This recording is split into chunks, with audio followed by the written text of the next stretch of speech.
लोकसभा निवडणुकीत काँग्रेसच्या आमदार प्रणिती शिंदे या खासदार झाल्या। त्यांच्या विजयात अनेक समाजाचा महत्त्वाचा वाटा आहे। त्यात प्रामुख्याने मुस्लिम समाजाचे नाव घ्यावे लागेल।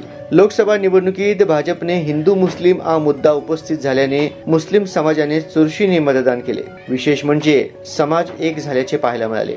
आता शहर मध्य या मुस्लिम समाजाची सर्वाधिक मतदारसंख्या असलेल्या मतदारसंघात समाजातील अनेक नेते इच्छुक झाले आहेत। हा मतदारसंघ काँग्रेसचा, पण प्रणिती शिंदे खासदार झाल्याने इथे इतरांना संधी मिळणार आहे। त्यात एमआयएमच्या पक्षाला मोठी संधी आहे। इतर समाजाची 10,000 मते घेतली की हे शीट निघते अशी समीकरणे सांगतात। जसे काँग्रेस राष्ट्रवादी यांच्यातून मुस्लिम समाजाचे नेते इच्छुक झाले, त्यातच एमआयएम मध्येही इच्छुक असल्याचे दिसून आले।